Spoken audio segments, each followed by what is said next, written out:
All righty. So macronutrients, proteins, fats, and carbs. We are looking at our three main macros today. So we have a lot of the conversation in nutrition right now has been kind of centered around the idea of like, what's your macros? Like if I go to Google right now, it's actually very easy to just go like macro calculator. And pull up literally this first one right here. And there's another one, like bodybuilding.com has one actually, which if I remember right is not that bad. I like that one, that first one, because I find it very easy to use. Yeah, this one, it works. I've seen this before. It's good. It is a little clunky in my opinion. Like they made it look really cool, which kind of made it not function very well, in my opinion. Plus you got to be on bodybuilding.com, which means you go there, you're going to get a lot of cookies in your, and all of a sudden you're going to get nothing but ads for protein powders and stuff. But you see here, let's just say we're just going to leave this alone. This person wants to maintain their weight. They want to do this, right? And then it's got a couple different macros out there. We got a low fat option. We got a low carb option. We got a high protein option. We got to create your own option, which gives you a little slider here. So you could be like, I don't want any protein and I want all carbs, maybe that's the day before you run a marathon or something. Cool. Okay, great. Like that's sort of what this is going to look like in terms of, just moving and dragging these things around. It makes adjustments elsewhere. So, today we're going to kind of go through why those ranges are the way they are. So first thing we're going to talk about are carbohydrates, right? So carbohydrates, huge important part of our diet, right? It's where we're starting today because, this is your body's favorite fuel for energy. And the reason why it's your body's favorite fuel is because it's easy enough to store, but it's also very easy to burn for energy. And you can use it for high intensity energy, which you got to remember, like as a biologic organism, like I'm not going to go through like I'm no expert on evolutionary biology, but I will say you can definitely see the sort of like patterns in like why our body chooses to like burn whichever fuels it chooses to burn, why it wants like certain foods. The reason for all of that is because like carbs in particular, right, are really good for like instant energy, which as like a cave person, you needed to be pretty athletic, because like if you didn't, you weren't going to be able to get any energy. You weren't going to be able to get any calories because you wouldn't be able to like, function. Now I'm not saying we need to go back to paleo in terms of like our styles of diets, although I will say this, guys, paleo is very healthy. I have nothing against paleo. I think that paleo nutritionally has very few drawbacks in terms of like keto. It's like, hey, you're not getting any carbs, you're going to decrease performance a little bit, right? Like Atkins, yeah, that's probably that's very high in saturated fat Atkins. I think at juicing, you're probably missing a lot of like certain nutrients and stuff, and you might not even be absorbing certain ones. But I will say not keto, paleo is actually a very well balanced, very healthy diet. But I do think that it's kind of a pain in the butt. I think it's hard to stick to because it has a lot of rules to follow, and those rules don't really do much for you. Like a lot of it's like, hey, don't eat legumes, right? Like because like beans are off the paleo diet because like they believe the mankind didn't eat beans until a certain era and couldn't digest them. And I'm like, beans are super, super, super, super, super healthy. Like some of the healthiest foods out there, actually. So, like I think that paleo is actually healthy. I just think it's kind of a pain in the butt, which is why I wouldn't recommend it personally. And then there's other ones. We're going to see all these, but let's talk about like why carbohydrates are so important, right? Again, they're our body's favorite source of fuel. So they help you recover from exercise by, when you exercise, you're tapping into your glycogen stores.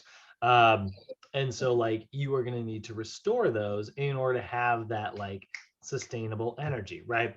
So that's really good to make sure that you're getting those after exercise. They also are very good for like, like I said, maintaining those energy stores in your body is going to make sure that you like feel good and, are well balanced emotionally and psychologically and physically just feel good, right? So again, we've said this before, but what are carbohydrates? Well, they're an organic compound, meaning that like they are built on a skeleton of carbon, right? And so it's a carbon atom, and then it has oxygen and hydrogen attached to it. And that molecule right there is going to be what we call glucose, right? So there's going to be two versions of carbohydrates as like a large category, and we call them either simple carbohydrates, and then there's complex carbs, right? And simple ones are the ones that we typically consider that are bad for us. So I got a little video to show you guys. David, do you have a question? Oh no, there's no question. Okay. So I got a little video to show you guys. It's going to kind of break down carbohydrates, and we're going to talk a little bit about how they, impact us. Like what's the deal with carbs, right? And so this isn't necessarily meant to be, a big biological breakdown, though it does have some good information in it. It's really just going to talk a little bit about, this is an expert in health who's really just kind of breaking down carbohydrates here. So.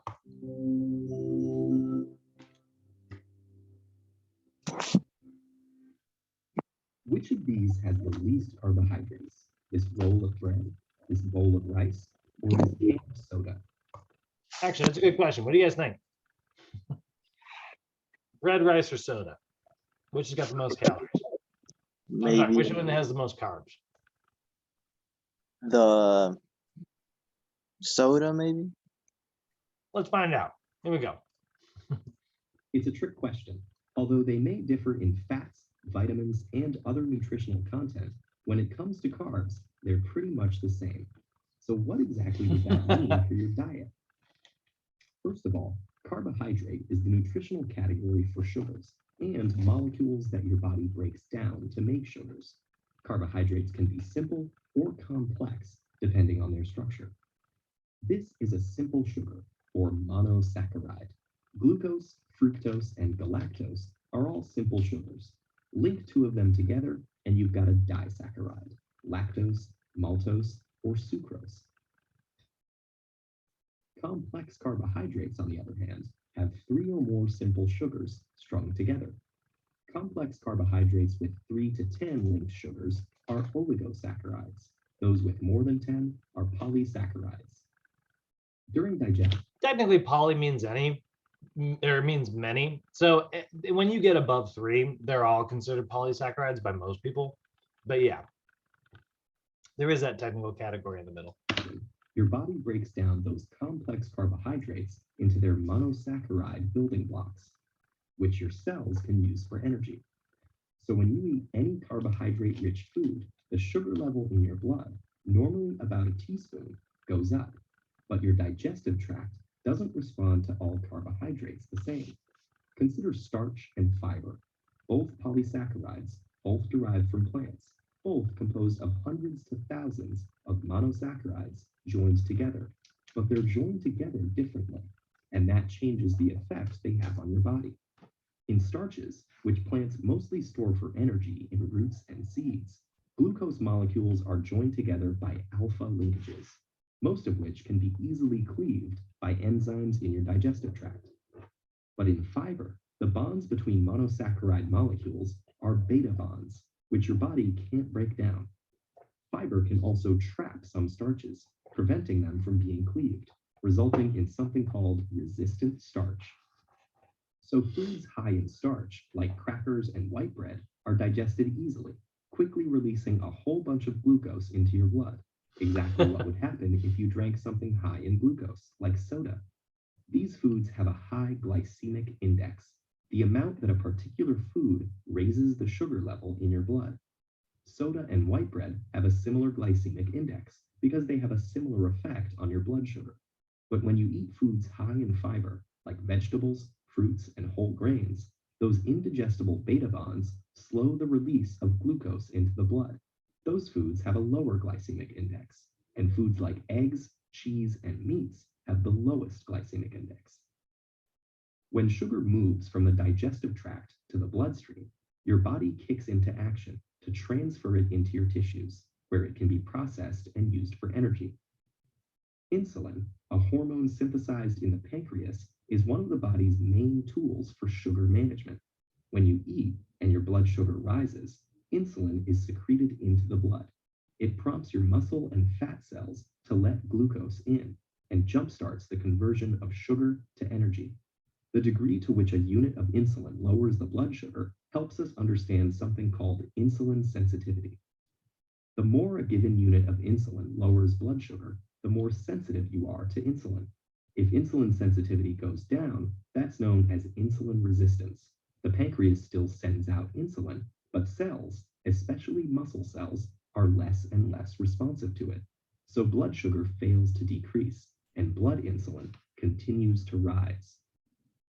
Chronically consuming a lot of carbohydrates may lead to insulin resistance, and many scientists believe that insulin resistance leads to a serious condition called metabolic syndrome.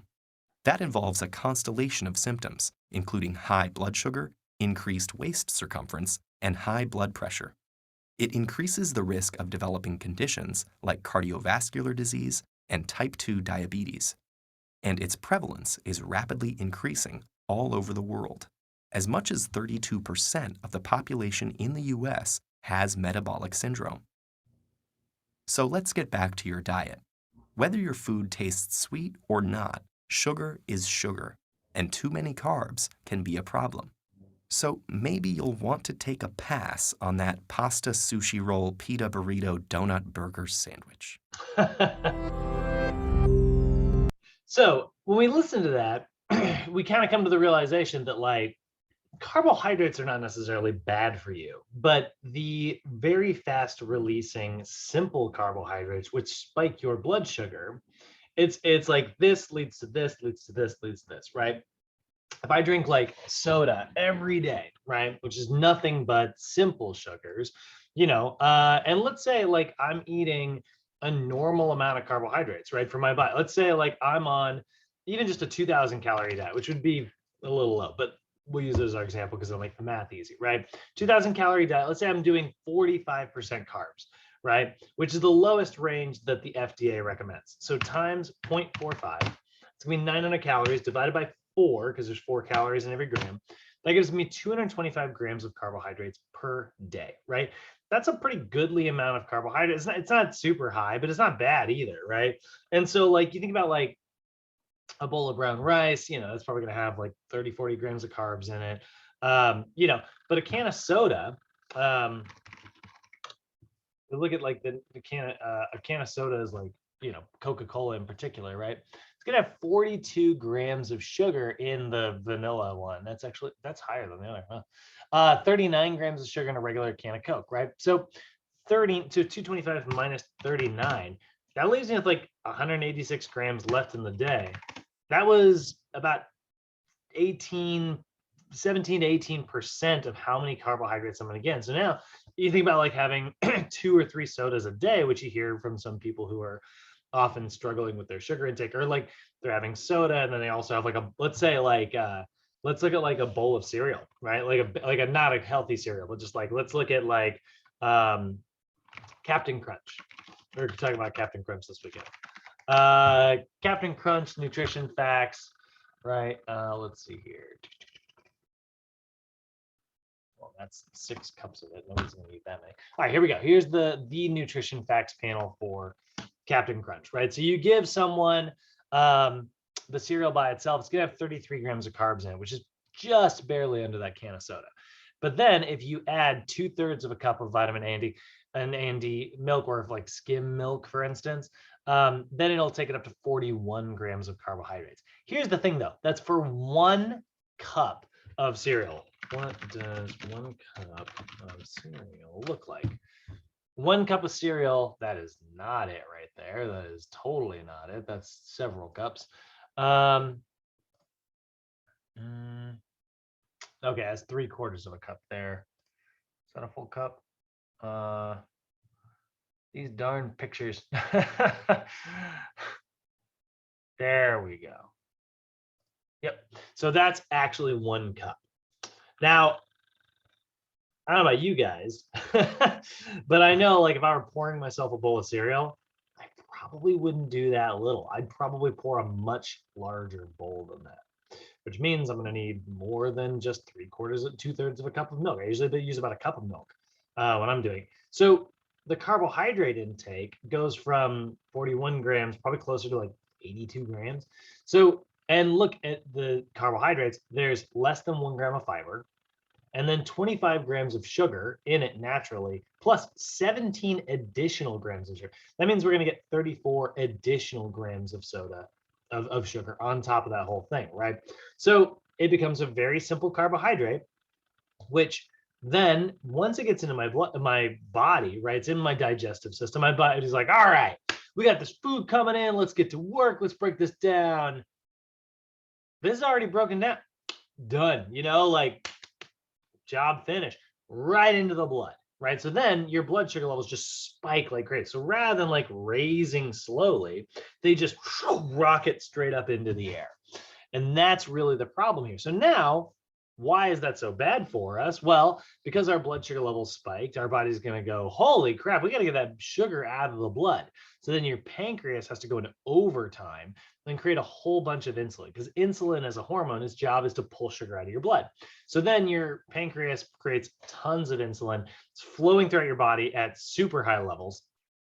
And then that causes all of the sugar to get driven either into your glycogen stores. But if your glycogen stores are already full, then it's like, well, we can't shove it in there. So your body will convert it into a triglyceride, a fat molecule, and then store it. And this usually happens around the abdomen. We're going to talk about this in our weight loss class, but like whenever people gain weight very rapidly, it often goes onto your waist. We're not 100% certain of the reasons, but it probably has to do with the fact that most of your major organs are nearby. And so then when your waist starts to expand, now you've got all this like fat tissue, and fat has this really weird trait that it does where it loves to sort of start going rogue and acting like its own organ. It starts to like do its own thing inside the body, which is very, very, very bad for us, and starts to have like its own metabolic functions. And that's where metabolic syndrome comes in, because now you know, it's fat tissue, which is weird. Your body made that.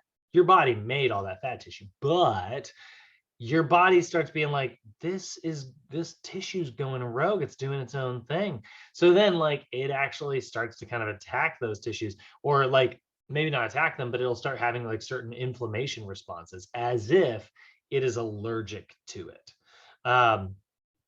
And so then your body starts experiencing stress, which causes more weight. And there's a lot, it's kind of a vicious circle there. So this is why people have simplified what I just said, which was quite long and complicated, into carbs are bad for you. Carbs are not bad for you, but spiking your blood sugar is. Keeping your blood sugar at a normal level is great, but spiking it is not so brilliant. So we're going to break down our carbohydrates into a couple different categories here. We're going to see our simple sugars, right? Those are the monosaccharides like we saw in the picture. That's going to be the glucose, which is the most common one that we're going to see all the time. Glucose, fructose, and galactose, right? That's a sugar. Then if we link two of those very simple sugars together, we end up with a double sugar molecule that's still very, very, very, very simple. And so when we look at like what are called disaccharides, those are going to be sucrose, which is probably the big bad one, lactose and maltose. These are also very simple. Lactose and maltose both found in milk, by the way. That's why milk has so much sugar in it when you look at the nutrition facts panel, which is why I prefer that Fairlife brand of milk. When you look at like the nutrition facts on like a cup of, let's say it's even whole milk, right? What you're going to see is 12 grams of sugar. It's not going to have any added sugar. Nobody's adding sugar to milk to make it taste better. It just is the way it is. But it's going to have 12 grams of sugar in it right out the gate, which is pretty high, actually. I love that Fairlife brand, which is very expensive because they double filter the milk and it pulls out a lot of those sugars. So even if you look at like, if you look at the panel here, you can see it's actually only 6 grams of sugar, and then that raises the protein content, which is kind of nice. So I really like this stuff personally. And I like to get this one here because it's also got a little bit of added DHA omega-3s. We'll talk about omega-3s later in this lesson. So So yeah, so those are disaccharides and monosaccharides. They're very simple sugars. They spike our blood sugar because we don't have to take any time to break them down. Then we've got complex carbs. Complex carbs are 3 or more sugars linked together. There are starches. That's the naturally existing carbohydrates, right? We store glycogen in our muscles, in our liver, so that we can have energy to be used on the go. Plants do the same thing. They just do it in the form of like the starches that we're familiar with when we're eating them, right?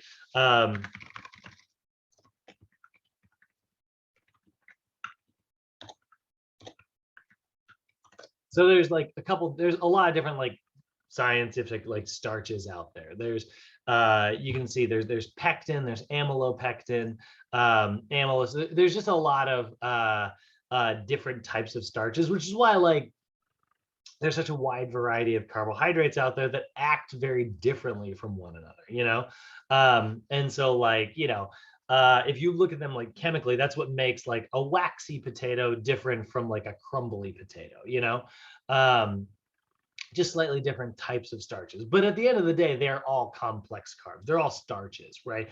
Big, long, complicated chain that like, you know, your digestive system gets. It's like, holy cow, this is going to take a while to break down. And it gets to work, right? Glycogen is also a complex carb. That's the one that we're going to find in our body. And it's considered a starch because it's very similar chemically.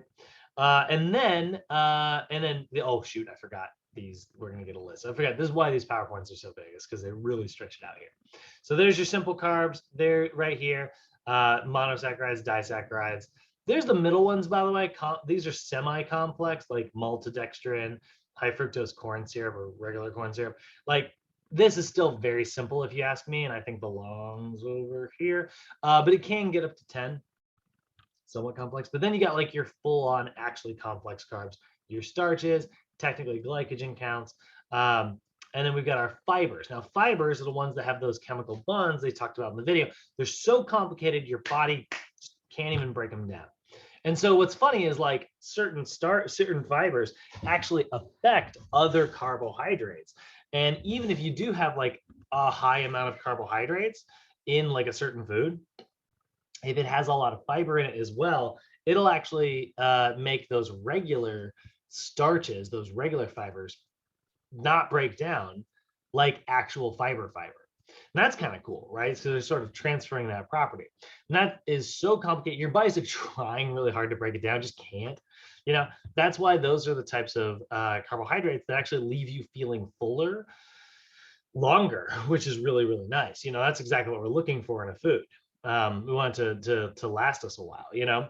So our monosaccharides, like I said, glucose, lactose found in milk, and then fructose found in sugars. Then we've got sucrose. Sucrose, by the way, is the really bad one. Sucrose is when you see a nutrition facts panel and it says includes 16 grams additional sugars, what they mean is they added basically 16 grams of sucrose to that food, you know? Like if you look at like, you look at like regular old classic like table sugar, you know, all that stuff that we put in our, you know, when I was a kid, I used to put it on my cereal, you know, and even, you know, there's other stuff out there. It's like, what about turbinado sugar? You know, the long grain stuff, sugar in the raw. Yeah, it's the same, guys. Like it's still sugar at the end of the day and weighs the same. What about coconut sugar? Yeah, it's the same, you know. What about brown sugar, right?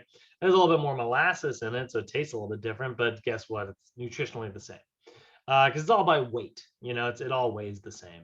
And so there's the same grams in there. So 4 grams of carbohydrates, all of them are sugars, right? And that's 1 teaspoon. So, you know, you add 2 teaspoons to, you know, your coffee or whatever, you're adding 8 grams additional sugar to your food. And that means it's likely to spike things. So, you know, if you want to make sure, you know, and I'm sure you guys have experienced that. You ever have like coffee on an empty stomach and then like an hour later, you're kind of jittery and you kind of feel a little unstable and like headachy and stuff, right? That's because like your blood sugar spiked, insulin got created, drove it all out of your blood. And now your body is like, it's also got caffeine running through it. So now caffeine plus all the sugar, you're like, I feel unstable, right? Because your blood sugar levels are actually dropping in response. because you created so much insulin, all that insulin. If you're a diabetic, you wouldn't feel that way actually, because the sugar would remain in the blood. Not a reason to be a diabetic, but it is what would happen. So disaccharides, sucrose in particular, very bad for us. Lactose, not so good for us either. That's still a very simple sugar. Maltose, also found in a lot of sugars and stuff, or milks and stuff. Maltodextrin powders and things like that, that'll often make foods taste a little bit sweeter because they are really simple, like sucrose. And then corn syrup is very, very popular, right? Great way to add a ton of sweetness to something. And it has a really, really, really long shelf life. That's why we love corn syrup. You can keep, we have a lot of corn in this country, obviously. If you go to the Midwest, it's nothing but cornfields. But a lot of different types of corn syrups in a lot of our foods. Makes them taste really sweet, packs them absolutely filled with carbohydrates, but is not exactly good for us. And then starches found in grains, beans, potatoes, yams, which are kind of like sweet potatoes, right? All very, very, very good for us. Fiber found in any vegetable that is like complex, right? So oats is found in grains, it's the parts of like those carbohydrates that are kind of acting like the skin around the outside of a plant that is protecting it from the elements, but it also kind of protects it through your digestive system, so it doesn't really get broken down all that well, which is great. We like that. It slows how fast those things can enter our bloodstream. So again, I would say that carbohydrates are not bad for you. What I would say is that spiking your blood sugar is bad for you. And it is very easy to spike your blood sugar with certain carbohydrates. So the function here, the role of carbohydrates, right? Why we need to consume them? Because like we've talked about the good, we've talked about the bad. So like why, if there is some bad, why even consume them? It's like, again, because of the good. They are considered protein sparing. What I mean by protein sparing is that if you have enough of them, they will protect your muscle tissue from being metabolized. Remember, if your body does not get enough carbohydrates or enough fat, it will then go, all right, well, I got to get my energy from somewhere. Let's start breaking down proteins. And it will convert proteins into fat through it will convert proteins into carbs through gluconeogenesis. And so it will literally say, all right, well, you know what? You didn't give me any carbohydrates. I'm going to take those calf muscles. I'm going to break them down. Or it's like, I'm going to take those pec muscles and break it down. Right? We catabolize our proteins. And that's great for keeping us alive. It's not so great if we are trying to be an athletic organism. So carbohydrates are considered protein sparing because they kind of protect the body from that happening, because your body has no reason to do it if it's getting adequate energy. It's also the primary source of energy when it comes to your nervous system. Your nervous system likes to produce energy quickly, so it prefers glycolysis for energy. Weirdly enough, one of the other things that's very important for your nervous system is adequate fat intake. Fat is really important for your nervous system as well, but because it's made of fat, it doesn't prefer to metabolize that fat for energy, because like your neurons have a lot of fatty material in them. And then it actually helps you metabolize fats better. So one thing that you've heard me mention a couple of times is this process called beta oxidation. Okay, so beta oxidation is actually the oxidizing of a fat molecule. It's taking a fat molecule, adding a little bit of oxygen in order to allow it to go through the Krebs cycle for energy production. So in order to metabolize fats, you kind of have to go through this beta oxidation process. Well, what's really great about carbohydrates is it actually makes it easier to perform beta oxidation. So in order to facilitate it, because it's a precursor of fat being burned, we need carbohydrates to be a precursor to the Krebs cycle. If you start with a little bit of glycolysis, you get a little bit of pyruvates, which turn into lactic acid. It actually allows beta oxidation to happen a little bit faster. So you'll hear people say, and I'm pretty sure this is a question I've seen on, this may be a question that shows up in Capstone. I could be wrong. But what you'll hear is this sentence here. Fat burns in a flame of carbohydrates. And so it actually can help you burn fat a little bit more effectively, which if you have fat stores on your body, carbohydrates can be a really good way to help you kind of burn through those if you do it right. Again, obviously, if you're spiking your blood sugar, it's going to make more fat production. But if you're bringing your blood sugar up slowly and controlled, it actually will help you burn fat for fuel more efficiently. And then it also facilitates fiber intake. One of the biggest places to find fiber is going to be carbohydrates. And by one of the best places, I mean, really the only place. This is my big problem with a lot of like low carbohydrate diets, is oftentimes they're also low fiber diets. And we know that diets that are low in fiber have a lot of problems with them. It means that like food can stay in your gut. And we haven't talked about this because we're going to talk about it more tomorrow, but basically, guys, you don't want to leave anything in your body that is not your body. You really don't want bits and pieces of materials hanging around in your gut forever. This is why I do not like artificial sweeteners. For the most part, they get peed out. You leave them, you get them in your body, your body's like, it's fine. It just filters it out. It's a waste product. But if anything got left behind and it sticks around, it can start to cause some problems because like it starts to act as what is called a free radical, which is a molecule that damages its surrounding environment. You're the surrounding environment. So like we don't want to leave stuff like that in our gut. We want it to, if we're not going to absorb it into our bloodstream, we do not want it to stay in our gut. Let's get it out of the body. Fiber is going to help you do that because it's going to get carried along with that fiber. So fiber is really great because like it reduces constipation, which is really nice, keeps you regular. That's a big benefit.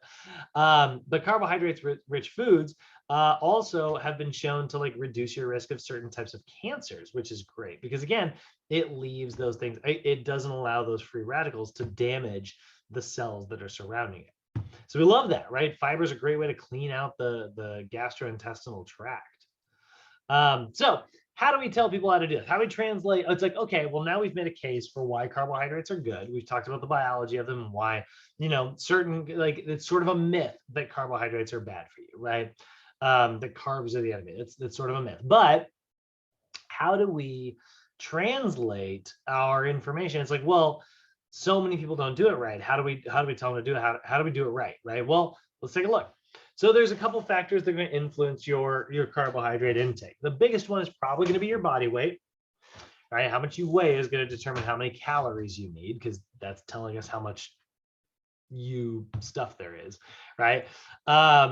The percentage of your total calories, that's also going to, if you want to have a high carb diet, that's going to affect how much you bring in, or a low carb, right? Your specific metabolic demands, so for instance, like if you're a major athlete, you may need a lot of carbohydrates because like you need to produce a bunch of energy to get through your sport. Or maybe it's a health condition. Diabetics have to be careful with their carbohydrate consumption because like their blood sugar doesn't drop the way it's supposed to because their insulin, either production or sensitivity, has been lowered, right? Type 2 diabetics, their sensitivity is lowered. So like they can create all the insulin in the world, but their cells are like, nah, it doesn't work anymore. We don't care. And so then their sugar levels stay high and all of a sudden they start having really bad health conditions, right? So there's a couple things that affect it, but generally, and I mean generally, this is not specific advice, but generally we're going to say anywhere from 45 to 65% of your carbohydrate intake is probably going to be a pretty good option. Here's different examples for athletes. You would base it more on the body weight and their training intensity, right? So if they're a recreational athlete, just like a weekend warrior, their training intensity is probably like light, maybe moderate, maybe they take it fairly seriously. They're training an hour a day, well, they probably only need like between 3 and 6 grams per kilogram of body weight, right? So if I were the example, right? Let's see, how much do I weigh in kilograms? I weigh 79.5 kilograms times 3. So I need about 238 grams of carbs on the low end, or I could go 79.2 times 6. I could get up to about 477 grams, right? So that'd be 2,000 calories in this version. And this would be 954 calories in this version. If I had a 2,700 calorie diet, that did that backwards. That'd be about 70% of my calories here. And then, oops.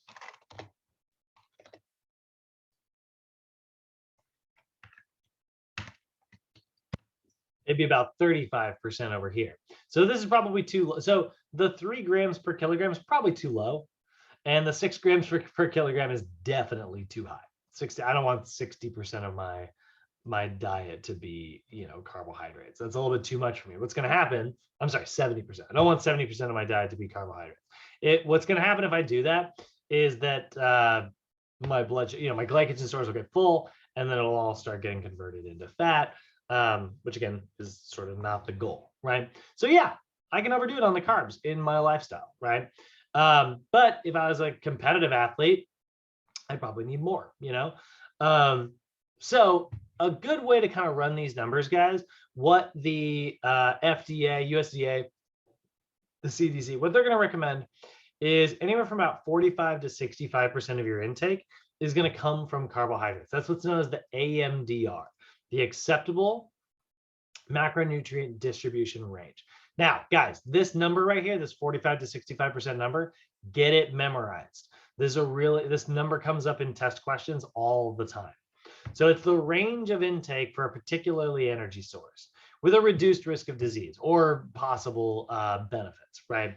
Ideally, we think 45 to 65%, right? So what that means, if you look at the AMDR ranges, it's going to look like this. The USDA, the CDC, the FDA, they're all going to recommend about 45 to 65% of your diet come from carbohydrates, about 10 to 35% come from proteins, and about 20 to 35% come from fats. Now, my favorite is actually going to look like this. I like 45% carbohydrates, right? And then I like about 25% fat, and that leaves me about 30% for protein. So my pie chart would look like this.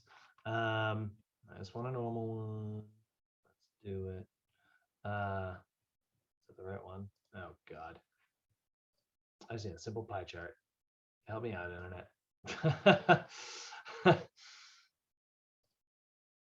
All right, so protein.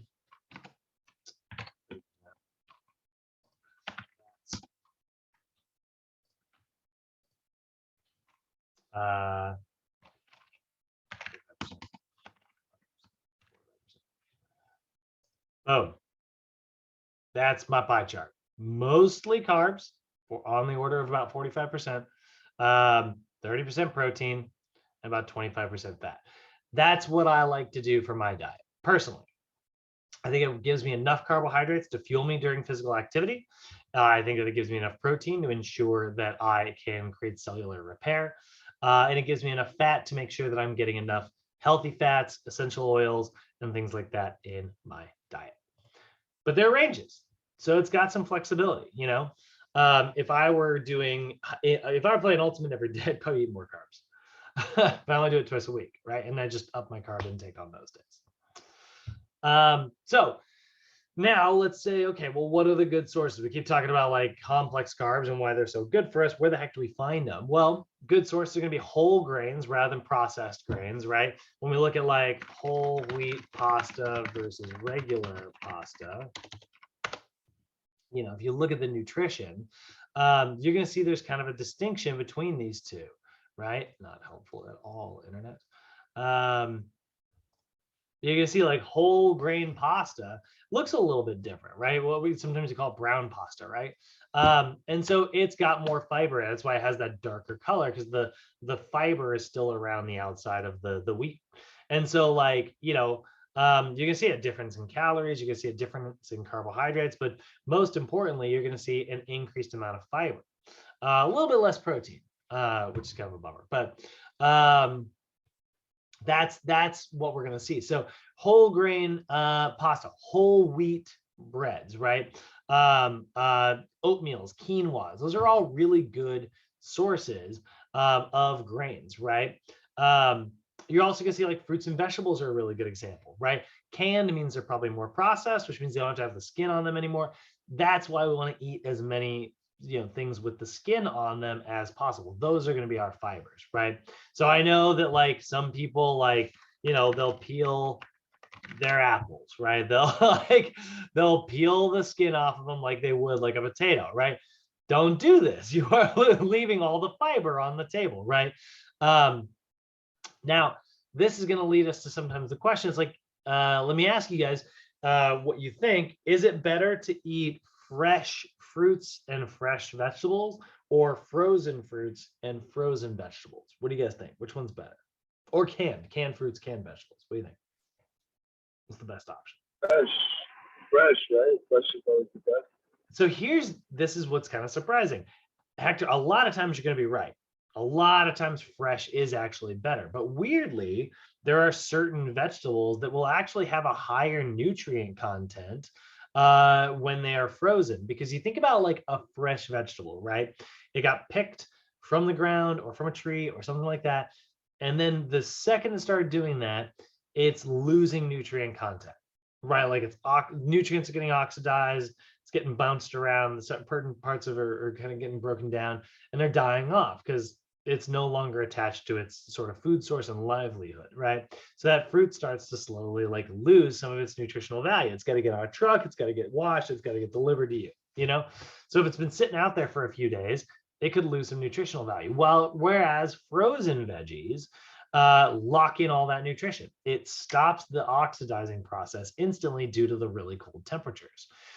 So now, but obviously those cold temperatures result in some of those nutrients also getting destroyed.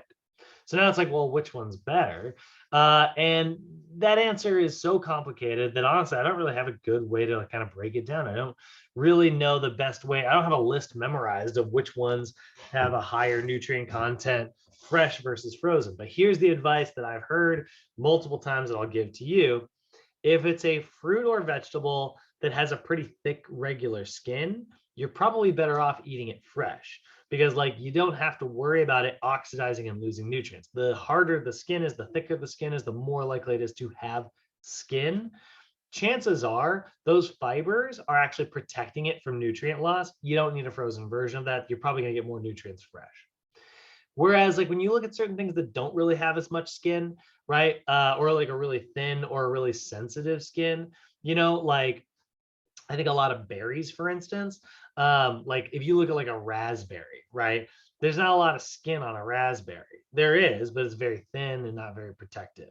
Whereas like you look at like an orange, right? I think that like a frozen orange would have less nutrition, and I think that or like a frozen banana would have less nutrition. And I think that like a fresh banana with this big thick skin, a fresh orange, you know, asparagus, probably a little less protected. Maybe frozen's a better option. Broccoli, maybe a little bit less protected. Frozen's a better option. But then you look at like zucchini and squash and things like that. Those are probably options that are really good fresh. So that question's really hard. Honestly, I don't think that it's even worth taking too much time to think about. I think that if you're getting those veggies in, you're in a good spot.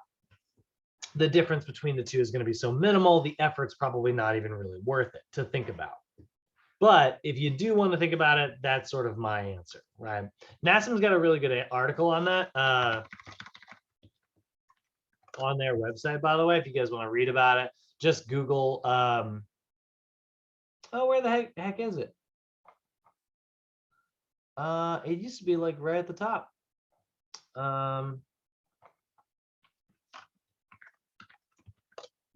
What if they took their article down? That sucks. What a bummer. They used to have a really good article on it. But you can still find lots of articles on it. But honestly, that's my advice. I really don't think it's worth even worrying about too much. So fruit, fresh, frozen, canned, juiced fruits, maybe not so much. If they're juiced, if they aren't adding that fiber back in, you're actually going to lose your fiber content. It's a good source of carbohydrates because it's full of sugars, but I don't know that it's a healthy option food-wise. Dairy is actually a very good source of carbohydrates because it does have all those lactose. So it's high in carbohydrates. Whether or not they are good carbohydrates is up for debate. And even certain protein-heavy carbohydrates, like beans, for instance, which are very high in protein, but also very high in fibers and carbs. Lentils, nuts, seeds, soy products. You're going to get a lot there. And then you're going to see like beef, chicken, fish, eggs, other animals and meats, very poor carbohydrate intake. There's just not going to be a lot of carbs in those types of foods. They're good for other reasons, but they're not so good for carbohydrates. Sweets, desserts, and sodas, yeah, absolutely packed to the brim full of carbs in the form of freaking sucrose. Lots and lots and lots of added sugars. I was blown away the other day when I made cookies and realized how much freaking sugar goes into a batch of cookies. It's crazy. Just like I was like, good God, you're just pouring it, you know? So when it comes to choosing carbs, here's the best answer I can give you to keep it nice and simple. You want to focus on nutrient-dense carbohydrate options, not energy-dense carbohydrate options. Energy-dense carbohydrate options are carbohydrates with a lot of calories. Nutrient-dense carbohydrate options are carbohydrates with lots of vitamins, minerals, and fiber. That is what we want to focus on. So again, this comes back down to my favorite piece of nutrition advice, which is try to pick colorful meals. What's up, Hector? You got a question?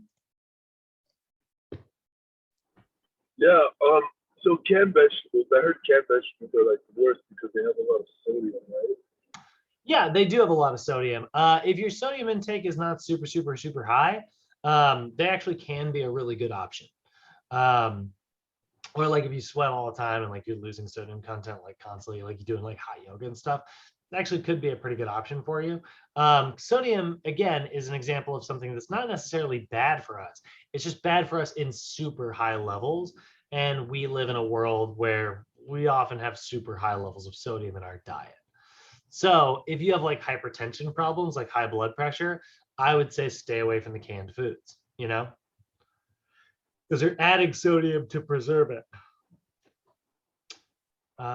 But they can be a really good source of vitamins and minerals sometimes.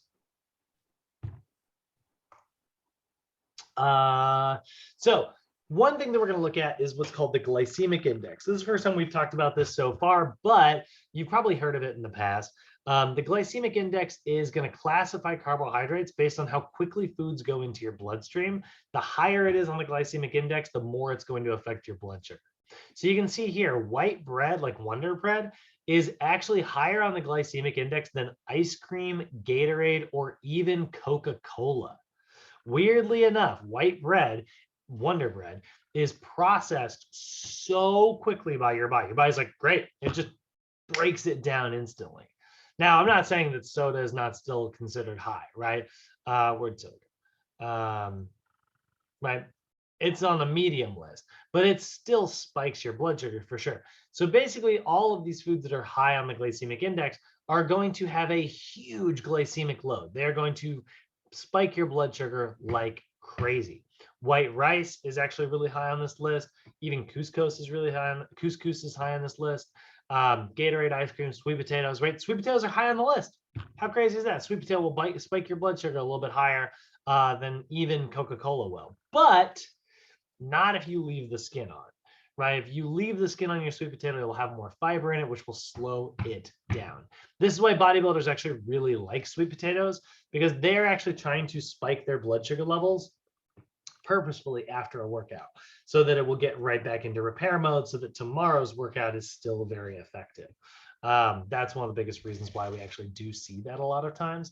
And so, yeah, I actually really think sweet potatoes are actually still a very healthy option.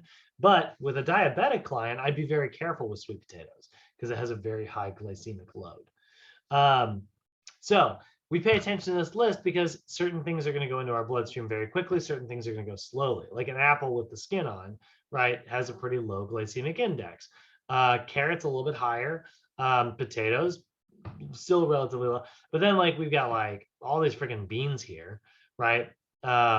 All those things are going to be lower on our glycemic index. So we want to keep the glycemic index as low as we can with our food so that we don't spike our blood sugar levels, right? We want to watch those additional sugars. And we want to continue thinking of like, which of these is going to have the most vitamins and minerals in it? Probably the thing that is most colorful. So when it comes to utilizing carbohydrates as a fuel source, when it comes to like low to moderate levels of exercise like high intensity, right? Primarily, we're going to be aerobic. And maybe sometimes if we're doing high intensity training, we're going to be anaerobic, right? So carbohydrates are good for your aerobic metabolism because they do start things off with glycolysis. But if you're doing like primarily like very low energy training, like consistently, then it's probably not going to have quite the same effect, right? So in low to moderate exercise levels, then we're going to use carbs aerobically by using them as the precursor for our fat metabolism. But there is what is called the crossover point. It's the point where fats become the main source of energy. So as duration increases, intensity is going to have to drop. And then fat's going to be primarily your energy source, which is typically referred to as like the fat burning zone, right? So that's the crossover point, right? So we look at that. You guys will remember this when we pulled up the respiratory exchange ratio, right? The fat burning zone is sort of right there in the middle. There it is.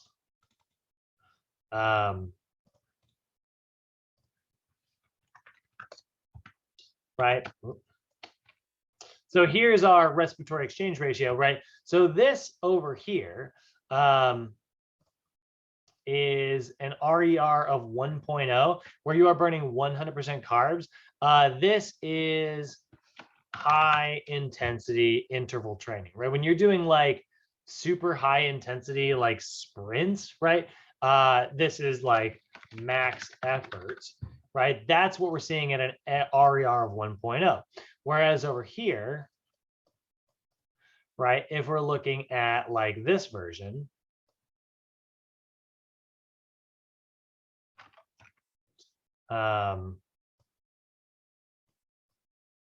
this is like low intensity effort, right? In fact, this is like literally at this like lowest, that's like where you're sleeping, right? So like that's as low as it gets. So the fat burning zone is actually right here. It's right as you are sort of making the switch, right? Theoretically, the fat burning zone would be where it is still like 53% fat and only 47% carbohydrates. It's like most of the energy. As your energy goes up, as your intensity climbs, you're going to be using more and more and more carbohydrates. So this is the what we think of when we think of like the fat burning zone, right? And that's it's kind of a myth, right? It doesn't really work the way people say it is. That's why I always like to put it in quotes. That is also known as your crossover point, okay? The point at which fats become the main source of energy. So you'll hear people say that all the time. It's like, and when you hear it, you're like, oh, I want to be in the fat burning zone. But honestly, you don't burn very many calories per hour, even though the highest percentage of energy is coming from carbohydrates. So I would argue that this isn't necessarily a better way to exercise. Just because you're burning carbs, here's the thing. If you, let's say you worked out and you strictly burn, like for some reason you were able to somehow do 100% high intensity the entire time, you burn through all your glycogen stores because that's where all your energy came from, and you didn't burn any fat at all while you were at the gym. That may not sound great, but here's the thing. The rest of the day, you're going to be relaxing. The rest of the day, you're going to be recovering. And anytime you bring in carbohydrates for the rest of the day, they're going to go straight onto your glycogen stores because they're empty now, which means any fat that you're burning for energy is getting directly metabolized coming from your fat stores. So I would argue that that's actually a really good way to do things. I know it doesn't sound like what we want to burn is carbohydrates while we're in the gym, but when we do, it means that those carbohydrates cannot get converted into fat later on, which results in a net loss. The math is not direct, it's indirect, but it's very, very good. So you got about 400 to 600 grams of carbohydrates stored in your liver and muscles. You get about 400 to 600 grams. That's a goodly amount of energy. Remember, there's 4 calories worth of energy in every gram of carbohydrates. So that's I don't have to do the math. That's anywhere from 1,600 to 2,400 calories worth of energy. Average person will burn about 2,700 calories doing a marathon. So there is that remaining 300, which is why a lot of marathoners are eating while they're working out. Your body does not like to empty its glycogen stores as well. So if it does start to get anywhere around like 1600, it's like, all right, I'm gonna start tapping into fat where I can and like dialing things back to lower the intensity. But as an athlete, you would push through that. So we can't talk about carbohydrates without talking a little bit about fats, as we're about to sort of transfer into the fat conversation. But you'll hear a lot of times, like, if you get too many carbohydrates and they can't go into your glycogen, they will get converted into triglycerides. Now, we store triglycerides in our body similar to the way that we store glycogen in our body, except that we have an actual special cell necessary to do this. It is called an adipocyte. That's a fat cell. This is what we think of when we think of like fat being bad for us, right? What's kind of cool about adipocytes, one thing that I kind of like about them is that they actually look like a classic biology cell. They're the closest, like, I always pull up pictures of like a classic like animal cell. None of our cells actually look like that. That's like a basic cell diagram that has all of the organelles. Not every cell has all those organelles, and most cells have special things inside them, like muscle cells. They have all the actin and myosin proteins. But fat cells actually look kind of similar to a regular cell. The only difference is they have this big empty sac in the middle, and that is what allows them to store triglycerides, right? So if we look at like, a triglyceride, your body will make these little molecules, right? These little triglycerides here. They'll kind of look something kind of like this little like glycerol backbone and 3 little fatty acids attached to it.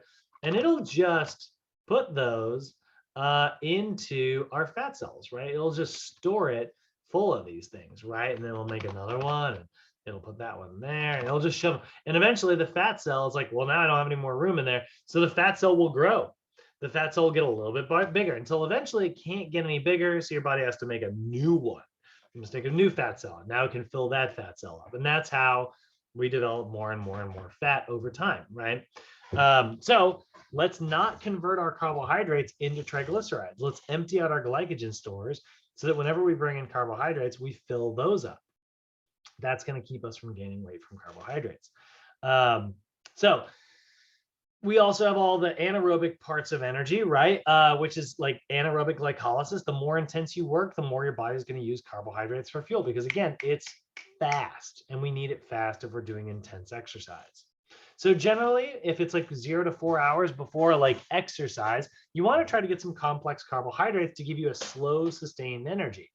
And then about 2 hours, maybe get a light snack with some simpler carbohydrates in it to give you a little boost of energy before you go on to the field. This is one of the reasons why, like on Saturdays, this is the only time you'll ever hear me drink Gatorade, which is mostly sugar. But I drink it because like it is a really good boost of energy as I'm heading out onto the field. Now, when it comes down to choosing your carbohydrates, again, try to choose the most nutrient-dense options unless you are using them specifically for a tool. Like again, I use Gatorade as a tool, but I don't drink it any other time other than Wednesdays and Saturdays. So what's great is after intense exercise, your body goes into repair mode, and it's actually your glycogen storage rate goes up within about 2 hours after exercise, which is awesome, because then you can get those storage filled, and that means you'll have enough energy to work out hard tomorrow without giving up, right? Because sometimes you guys have had that, right? Where you've like worked really hard, next day you're just exhausted, and you're just like, oh, I don't have any energy enough to do a workout today.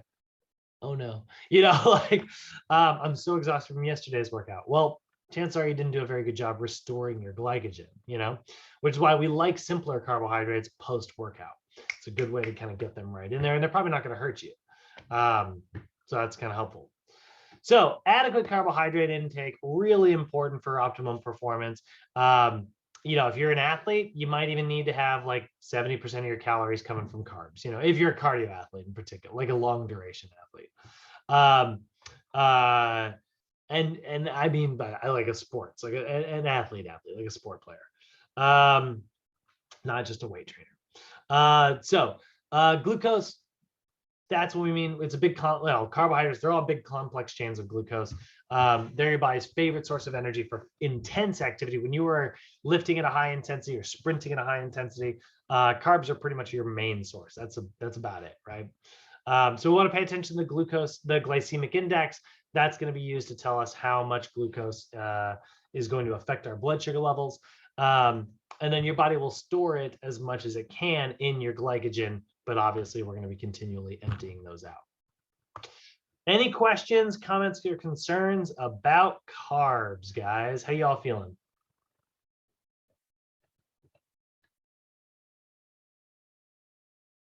Pretty good. All righty, cool. Okay, so let's take a look at fats next, right? So fat, obviously a very vital nutrient, primary source of energy when you're at rest. So we just said like carbs are your primary source of energy when you're doing intense activity. Well, fat is your primary source of energy when you are resting, which might make it seem like, all right, well, I want to lose fat. I'm going to rest forever. Theoretically, yes, but you're not burning very many calories. So creating a deficit is going to be difficult. So that's where like fatty acids also come in. Fats are a really good source of omega-3 and omega-6 fatty acids, which are essential fatty acids. These are fatty acids your body needs to make new cell membranes, to make new neurons, to make things like that. And then obviously it's just a really good source of calories. If you just need energy, you just need calories, fat's awesome. It's got 9 calories per gram. So they're both very, very, very similar.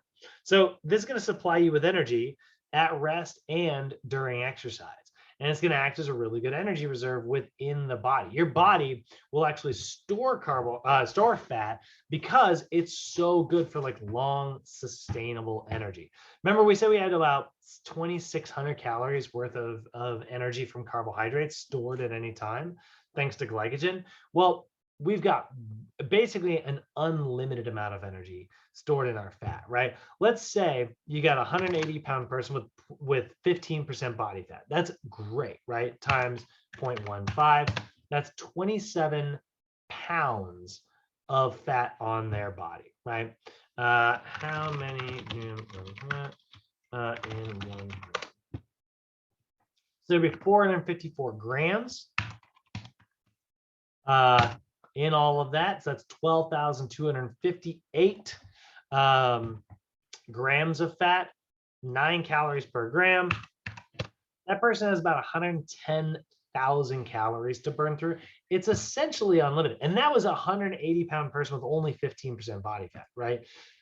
A lot of people have much more. So the amount of energy that you have stored in your body from fat, we can essentially consider it unlimited, right? Because the number is so big that it just doesn't matter. It can. The other nice thing about fat is that it carries certain substances throughout your bloodstream. So, for instance, your fat-soluble vitamins, fat is actually going to help you move that throughout your body, which is really nice. It enhances the sensory quality of food, so it makes food taste a little bit better. We love fatty foods. And it does improve your satiety levels. Remember, we also said earlier that complex carbs, they're absorbed very slowly inside the body, right? Complex carbs take longer to enter your bloodstream due to like the increased fiber. Well, fat is also going to make you feel fuller for longer.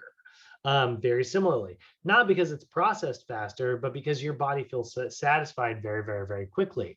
So when you bring in fat, your body will make hormones that say, hey, I'm full. I feel good. We got a bunch of calories. We got a bunch of energy in. I'm nice. I'm happy. We don't need to eat again for a couple hours, you know? And that's one of the biggest benefits of fat as well, which is why one of my favorite things to tell my clients is like, they'll say like, is it a good idea to have like a snack of like an apple? And I'm like, yeah, it's good, right? Like apple slices, those are a good source of, you know, nutrients, right? And this could be a really good snack to have throughout the day. But you know what I like better than apple slices? Apple slices with a little bit of cheese.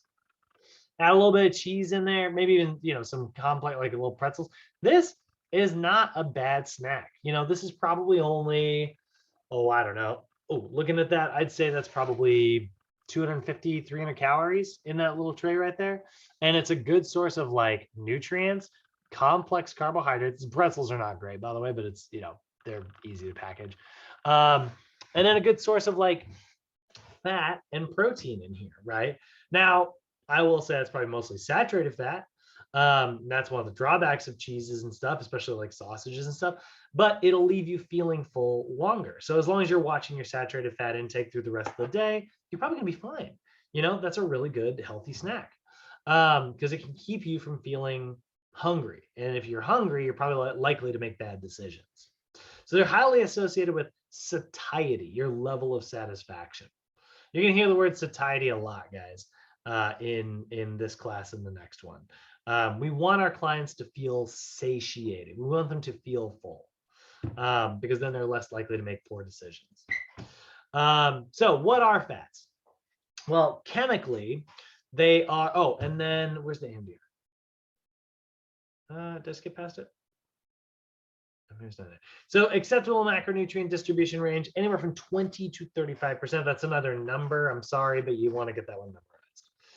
And then we only want about 10, there's another number. You want about 10% or less of your diet to come from saturated sources.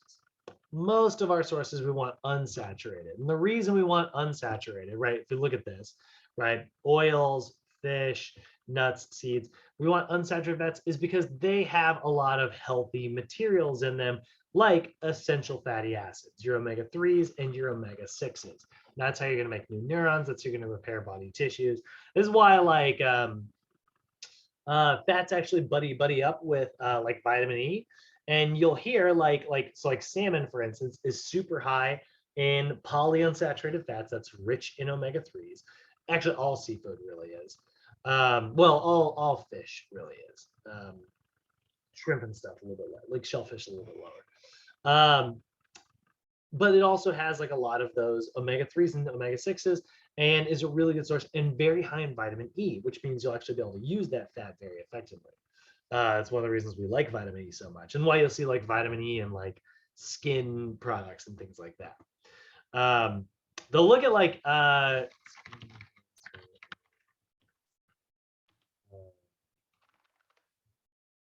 you look at like the incidences of skin cancer throughout the world. It's kind of interesting. You look at this. Oh, okay. I downloaded that apparently. You look at these charts, you'll actually see, it's kind of interesting. You'll see you're much more likely to get skin cancer. And for the record, like you see a lot in the north. That's mostly just because like white people tend to get a lot of skin cancer. Not exactly in like Australia and stuff. It's like that's a big part of it as well. Like the less melanin you're producing, the less resistance you are. But you'll also see the instances get lower. Look around the coasts. You'll see usually that's where there is a little bit less skin cancer, right? Obviously down here towards the bottom of the equator, that also starts to get so hot that there's just like no protecting against it. But like looking here, look at how low the skin cancer rates are. That's because like relatively cool temperatures, not a ton of sun exposure, but also a diet that is often very rich in like fish. And fish has a lot of vitamin E in it, has a lot of like omega-3s, a lot of omega-6, really, really good for you. So what the heck are fats? When we say like fats in the diet, what we're talking about are going to be your triglycerides, phospholipids, and sterols. That's single sugar molecules, single fat molecules, double fat molecules, triple fat molecules. So triple fat molecules are a great source of energy because there's 3 fatty acids. We need 1 fatty acid to produce energy. Cool, love that. But again, sometimes they act naughty inside of our body. That's where when we're talking about our fatty acids, these are your triglycerides. There's gonna be 4 types. Saturated. Oh, that's interesting. They did this in kind of a weird way.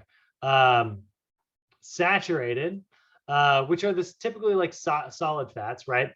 So saturated. We're also going to see the 2 unsaturated fats. That's poly and mono unsaturated. Those are good fats. And then lastly, trans fats. And these are the devil. Okay. So saturated fats, and that's hydrogenated fats. Adding hydrogen to fatty acids. That's what we call a trans fat. Those are really bad for us. So when it comes to saturated fats, these are the ones that are typically solid at room temperature because all of the hydrogen binding sites are filled. You actually cannot, this is also one of the reasons why coconut oil has gotten so popular. in the last few years to say like cook with coconut oil. The reason they say that is because coconut oil is a saturated fat, which means it can't be turned into a trans fat. Love that. But it's also a mediumly length chain, which means it's really easy to break down for energy. So it doesn't have a lot of the negative drawbacks of saturated fat. It's less likely to build up in your bloodstream, which is great. That's why saturated fats are typically considered a bad fat, because they often are associated with heart disease. You start to have you start to get like fat buildup in your arteries because like, you know, they want to be a solid at a chemical level, right? So then like blood starts getting pinched. That can be really dangerous. So that's why we want that to be less than about 10% of our total diet. So again, if you're on a 2000 calorie diet, right, you want about 200 calories from saturated fat. That's about 22, 23 grams a day. Try to keep it less than that overall. Unsaturated fats, these are mono or polyunsaturated. Monounsaturated fats are a really good source of omega-6 fatty acids. Those are those essential fatty acids that we need. Those are considered, that's called linoleic acid. And then we've got polyunsaturated fat, and this one's your omega-3 fatty acids. That's your linolenic acid. You saw me earlier talk about like omega-3 and omega-6s.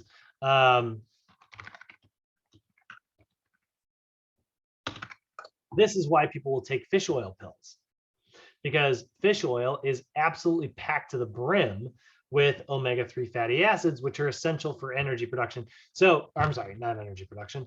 They're essential for fat production inside of your body in the form of like your neurons and your cells. Remember, all your cells have that membrane around the outside.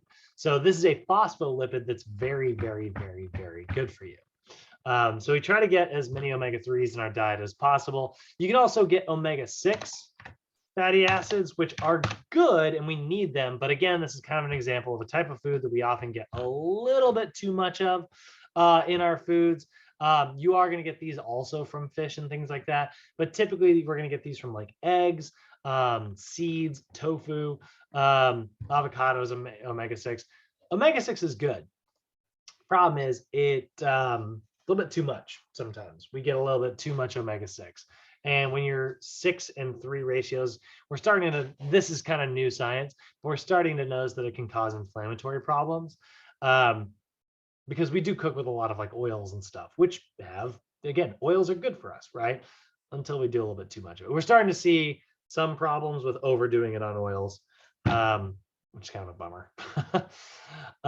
And then we've got hydrogenated fats. These are your trans fats, right? They've had hydrogen. They may actually destroy your good fats. These are associated with super bad cholesterols, which destroy a lot of the good materials inside of your body. That's why it's so bad for you. It's not just like saturated fat is kind of passively bad for you. Hydrogenated fats, trans fats are actively bad for you. It's like they are literally like, all right, let's destroy this person. You know, like they're bad, man. So those are your essential fatty acids, omega-3s and omega-6s you need to get in your diet. You want to get them from oil sources and fish and things like that. If you hate fish, by the way, you can also get them through flax seed. So people will take like flax seed pills, and you can put flax in your cereal and stuff. Good source of fiber, a little bit of protein actually as well. But you can literally just like buy lots of like, you know, cookies and things like that that'll have flax seeds in them. And they're really healthy, you know, they're really like they're great for you. You see people put them in cereals and power bowls and all that stuff. Phospholipids, right? Phospholipids, these are actually very good for like transporting stuff around the body. And then sterols have like little rings in them, right? So best examples of that is going to be talking about your cholesterols. So there's two types of cholesterols, right? You've got your LDL cholesterols and you've got your HDL cholesterols. And what's really cool about cholesterols is one of the things that they do is they actually help you generate vitamin D. Remember vitamin D, you see vitamin D in milk and stuff all the time, right? They sell it in the stores. They call it vitamin D milk. Vitamin D milk is more commonly referred to as like whole milk. And vitamin D is really cool very, very cool vitamin that actually allows you to absorb calcium and use calcium effectively in your body to create like stronger, healthier bones. So holy crap, I love that. That's fantastic. How do I get more vitamin D in my life, right? Well, the best way to get it, guys, obviously, look, you see a lot of examples of like fatty foods, right? Fatty foods, vitamin E, vitamin D. But the best source, they'll call vitamin D the sunshine vitamin. I'll be talking about this tomorrow when we talk about vitamins. But they call it the sunshine vitamin. It is packed full of ways for us to absorb. You literally absorb vitamin D walking out into the sun. Love that, you know? So then vitamin D helps you process, your cholesterol helps you make vitamin D. Vitamin D helps you make stronger bones. So we like cholesterols. The problem is because there's two types of cholesterols. There's the LDL and the HDL. The LDL is the bad stuff, right? It's not dense. It just kind of flows through our bloodstream and gets stuck on the walls. There's also VLDL, very low density. Those are, again, the ones that are actively destroying our good fats. That is your trans fats right there. They're not like like low cholesterols are not trans fats. They're different molecules, but you get low density cholesterols from trans fats. That's why they're so bad. They're literally terrible. Linked to cardiovascular, literally linked to all kinds of diseases. And then HDL is the good stuff. It's like pipe cleaners, going and cleaning stuff off the walls. So how do we increase our HDL? Again, get those essential fatty acids. Lots of oils, not solid fats, right? So when it comes to fat, if our recommendation was 20 to 35% total intake, we only want about 7 to 10% of it to come from saturated fats. The rest of it, we want to be unsaturated. And if we want to get really complicated with it, try to balance out your unsaturated fats. But honestly, guys, that's like so hard to do, so don't worry about it. So here you can see like, oh, best place for omega-3s, right? Salmon oil, cod oil, shrimp a little bit, flounder, mackerel, sockeye salmon, flaxseed oil, walnut oil, soybean oil, canola oil, fish. They're just very, very, very good for us. They really, really are. Which is why, like, if I remember to take the dang thing, you know, this is one of the very few supplements that I take. Now, this is, Hector, I think you asked me about this. Omega-3 fish oil pills are not necessarily as good for you as actual omega-3s from your diet, but there's no reason to believe that it couldn't help. And there's definitely no reason to believe that it can hurt you other than maybe giving you fish breath for a second. So do I think it should replace actual like good fish in your diet? No, don't replace it. But I do think that it can be a fairly good option to help cover your bases. It's a supplement. Always remember to use the word supplement, right? It is there to supplement your diet, not replace it. And I think it can help, maybe. All my nutrition answers are like shades of gray. So where are we going to get fat from? All right, if it's so good for us, where the heck do we get it? Well, we like whole grains, although there's not a ton of fat, but like, you know, flax, right? Flax is a grain full of fat. Most other grains, a little bit, right? There's a little bit of fat there. Because again, the plants are just like us. They're storing fat for energy, but they don't need quite as much of it. So a lot of grain sources are going to be relatively low. Biscuits and croissants, things like that are going to be packed full of fat.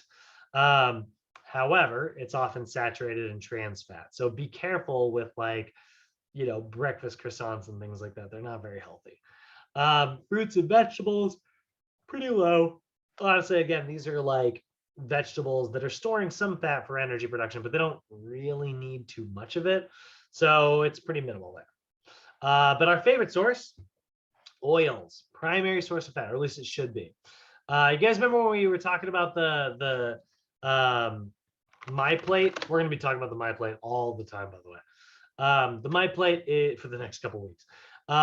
You want your diet to be mostly fruits and veggies, grains, and proteins, right? And then they say like dairy, because dairy is like full of, you know, fats and calcium and stuff. So, you know, very cool looking chart there. Now, they're saying water in that one. There is a slightly better version of the MyPlate called the Harvard Eating Plate, which is the Harvard approach to the MyPlate, where they saw like what the USDA was recommending, and they were like, we're gonna do a better version. I love the Harvard Eating Plate. Again, fruits and veggies on half, whole grains in a quarter, healthy protein on a quarter as well. Love that. Very good. Water instead of milk. And then if you want to get fat, don't get it from milk, get it from healthy oils. So they're saying like a tablespoon of olive oil or something like that at every meal. Very good. And it can make the food taste better if you do it right. So dairy is a really good source of fat, but it is mostly saturated. So when I say it's a good source of fat, I mean it has a lot of fat in it. Doesn't mean it's necessarily the healthiest option because it is mostly saturated. Red meat, poultry. Poultry is usually like moderate. There's not a lot of fat in a lot of like chicken or turkey, but red meat, full of freaking fat. There's so much fat in red meat, guys. You got to be careful with it because it is not exactly great for you. Look at steak, nutrition facts. I mean, this is a huge steak. This is like a 251 gram steak.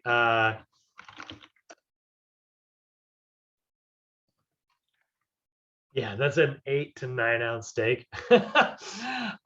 48 grams of fat and 21 of it are saturated. So that'd literally be your entire day's worth of saturated fat on a 2,000 calorie diet. It's delicious. It's just not very healthy. And then fish. Fish is so good. Learn to love fish, guys. It's so freaking healthy for you. The Rock eats so much fish. You ever see The Rock's diet?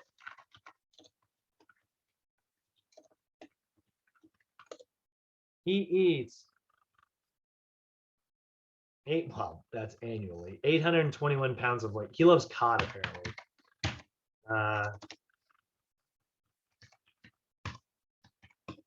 That's 2.25 pounds a day of cod. That's nuts. Man's actually probably pretty healthy. That's incredible. Whoever did this. So that is those are your fat sources right now. Again, we do need to pay attention to the cholesterol in our diet, but honestly, guys, what's important is not so much how much cholesterol you're getting, but what type of cholesterol. Try to get as many like, high density cholesterols as you can that can kind of protect you, and you're going to get those from healthy oils. Low density cholesterols, you're going to get those from saturated fats. This is why saturated fat is considered bad for us, because you get the low density cholesterols, right? So again, during exercise, our body loves to use fat for fuel, but during low intensity exercise, which is why people on a keto diet, I think it can be great, but you're definitely going to spend most of your time at low intensity down here, which could burn less calories overall. This is a, very high percentage of fat. Exercise, by the way, starts right about here for most people. When we consider like going to the gym, maybe doing a little bit of cardio and stuff. Yeah, you're right around like 0.8. You go a little bit higher, but not too high. You're in the fat burning zone where it's like 53% fat, 47% carbs. And then when you're sprinting, you're going to be way up here. So that's sort of how intensity sort of works. And yeah, we like it for low intensity, long duration work. So fat gets turned into fatty acids, goes in through the citric acid cycle, and puts out energy.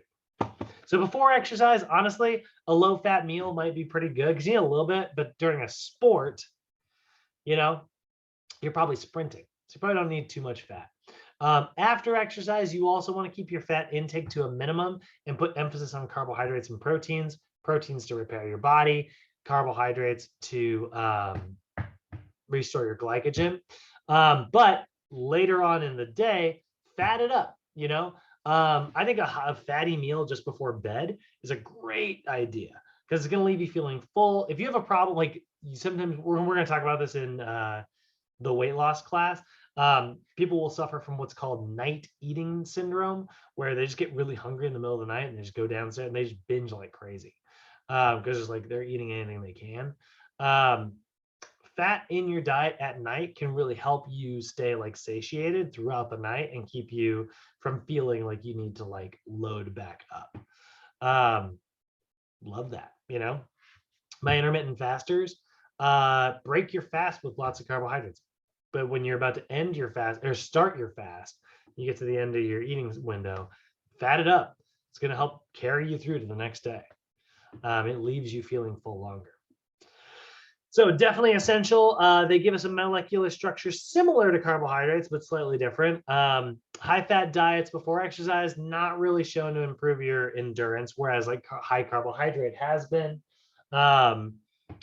Research on fat during exercise doesn't really say that like fat intake is going to improve your performance, but it can improve the likelihood of you sticking to a diet. Because again, they're a very good source of long, sustainable energy. All right, so those are, that's carbs and fat. Any questions on those before we get into the next one? We get to protein land, everybody's favorite. I'm feeling good. All right, proteins, guys.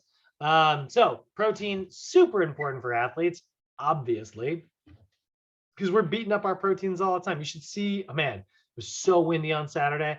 I kept diving and scraping my freaking knees. I have scrape marks all up and down my legs because I was diving on the ground all freaking day trying to catch windy frisbees. So protein, really good way to repair that. In fact, this is kind of a bummer, but protein intake for like, let's say like burn victims, they will actually increase their protein intake like crazy in order to get them to like grow skin back in hospitals and stuff. So like part of the medicine is just lots and lots and lots of protein in their diet. Protein's very good for us, right? It's what is a protein? It's a big complex chain of all those amino acids like we've been talking about, right? So an amino acid is carbon, hydrogen, and oxygen, but also a little bit of nitrogen, and they're held together with what are called peptide bonds, which are a really strong, hard to break apart bond. That's why we have stomach acid. Your stomach acid is going to break those peptide bonds because of this special enzyme that it has in the acid called pepsin. So regular hydrochloric acid doesn't have it, but your stomach creates it. So it has pepsin, which will help break down those proteins. That's what our stomach acid is really for. So this is really good for taking these big long chains of amino acids and breaking them up, right? So when we're looking at the shape of a protein, it's going to help determine its function. You know, if it coils like this, it might be an enzyme. If it coils like that, it might be skin. If it coils like that, it might be DNA. Coils like that, it might be an actin, myosin, whatever, right? It makes proteins, right? So it makes a lot of our body structures, our bones, our ligaments, our tendons, our hair, our fingernails, our teeth, the enzymes throughout our body, organs, right? So we love proteins. One of the coolest proteins we've got in our body that isn't muscles are our enzymes. Remember, enzymes kick off chemical reactions. You get two chemicals hanging out near each other, an enzyme will come along and, you know, and like start a, you know, get things going and like start a chemical reaction to kind of kick off, right? So we really like enzymes. So if a protein is just a long chain of amino acids, well, then the real reason we are eating protein is to ensure that we're getting a steady supply of amino acids. And that's absolutely true, right? So when we're looking at all the ways that proteins shape themselves and how these are all these big long chains of amino acids, well, we need to make sure that we get all of these amino acids to be present. Otherwise, we can't make a protein, right? Like if you are missing one protein or one amino acid, you can't make a protein. Now, there are two types of amino acids. There's either essential or non-essential. The essential ones, you got to eat them. You can't get them anywhere else if you didn't eat them, right? So these must be obtained from your diet. We call these complete proteins if they have all of those essential amino acids, okay? Now, non-essential amino acids, let's say you eat like food for a day and you just, for some reason, you didn't get any proline. Now, your body needs proline in order to make a new protein. It cannot make it without it, but that's a non-essential amino acid. So let's say you brought in enough levels of leucine today, your body can be like, all right, and it can take the leucine, it'll break it apart, reshape it, turn it into proline. Now you've got all 20. Now you can make whatever protein it is that your body's going to make that day. There's a couple that are called conditionally essential. I never talk about these. but there is conditionally essential. These are the ones that they're non-essential most of the time, but eventually, like if you're just like, missing your amino acids, eventually those are like, okay, you got to give us some of this in our diet. Like we can, like, honestly, these are where, like I talked about leucine and isoleucine. These help you make sure that these are considered conditionally essential. If you really are struggling with these levels, you need a little bit more of these, but it never really comes up. Now, you guys have probably seen in the gym, and you might even take this yourself, BCAAs, branch chain amino acids. These are amino acids that do two really cool things. They can be metabolized directly for energy within the muscle. So that's really cool because like they're a good source of energy and body repair. Love that, right? However, taking them as a supplement, do I think that you need to do that? Not really. Because BCAAs, guys, all they are, they're amino acids that you would be getting from a normal healthy diet. That I have them listed. And those BCAAs are going to be leucine, like I talked about, right? That's going to be a really big one. Isoleucine, which is also very similar, and valine. So as long as you're getting those 3 amino acids, honestly, you're probably fine. You probably don't need many more. As long as you get enough protein in your diet, you get plenty of BCAAs. But they're a popular supplement. People are saying like, hey, you should take BCAAs. Do you need to? I don't know. I think it's kind of a waste of money. I don't think there's a lot of research to suggest that it's better. But a lot of times those supplements will also put other stuff in there, like pre-workout and caffeine and stuff, which, sometimes can give you a little bit of boost in energy. So maybe your performance will be a little bit better. I just personally, I'm like, I don't know if I think it's worth the money for it, So when we're zooming out, rather than looking at the chemistry of things, we're just talking about like what foods to eat. We're going to break proteins down into 2 major categories, either complete or incomplete. Complete proteins are proteins that have all those amino acids. They got all of them present, so you're good to go. Incomplete proteins, those are the ones that might be missing one or more of those amino acids, right? So like plant-based sources are all pretty much always going to be incomplete. There's a couple proteins that are out there that are plant-based that have all the amino acids, like soy. That's why soy is like a vegan's best friend. Quinoa, really good example, full protein. Incomplete proteins, though, like I said, oftentimes those are plant-based because they're just missing, one of the amino acids. A plant's body didn't need to assemble all 20. But here's the thing, if you want to remain vegan, you can totally do that. You don't necessarily need to get complete proteins from animal sources. All you have to do is pair your carbohydrates that are high in protein together. Beans plus rice, rice plus grains, grains plus legumes, right? All those are going to work just fine. So it goes back and forth like this. But animal products, meat, dairy, eggs, soy, quinoa, tempeh, those are all of your complete sources. You're guaranteed to get every amino acid. So how much protein should we eat, guys? Well, there's an AMDR. That AMDR is going to be 20 to 35%. Did I put that up here? Oh, I didn't. I need to put that up there.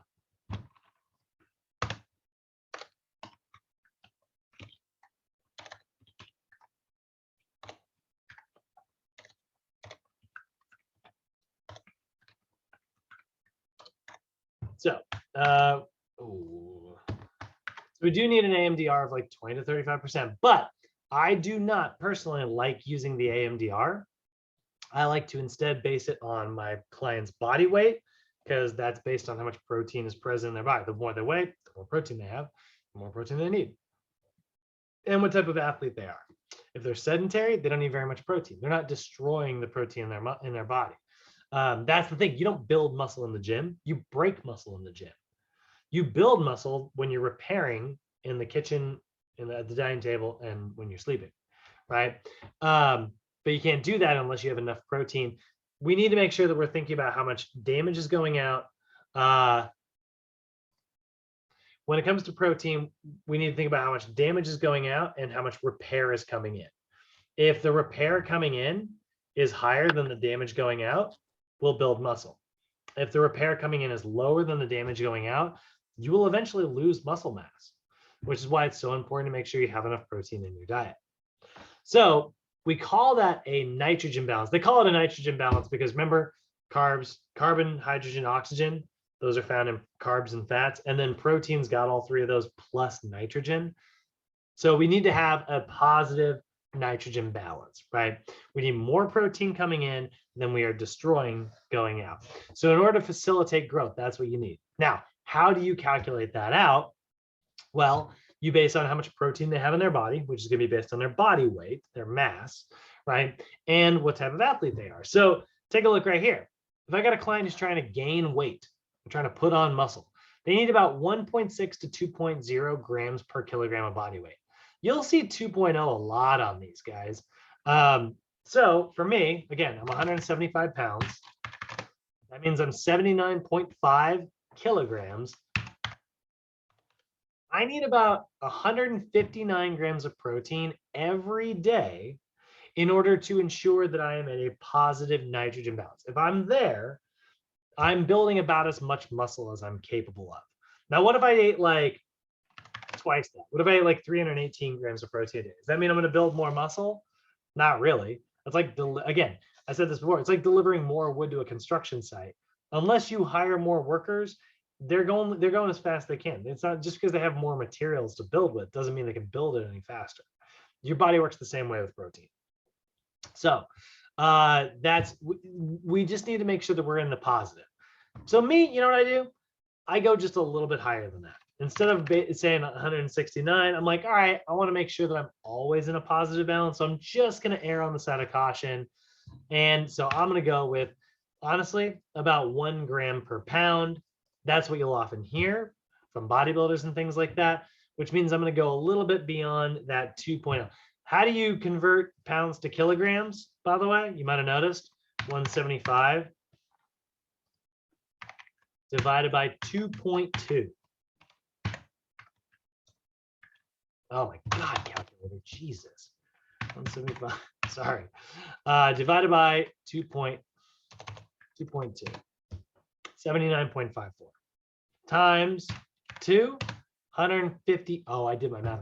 159 grams, right? So I'm like, all right, well, what happens if I go just a little bit over that, right? 175 pounds times 1 gram per pound. It's a little bit excessive. I got maybe 15 grams that I probably aren't going to be able to use. Those 15 grams are probably going to get converted into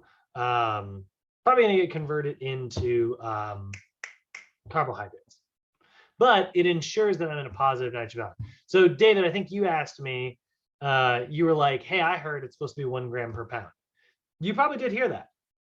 Yeah, that's what most people do. It's a really good way to ensure that you are following this recommendation right here, or this or here, whatever, right? You're following these recommendations that have the grams per kilogram, and then they're just bumping it up a little bit to make up for any errors, you know, because guess what? Chances are you're going to fall off the wagon at some point during your day, diet.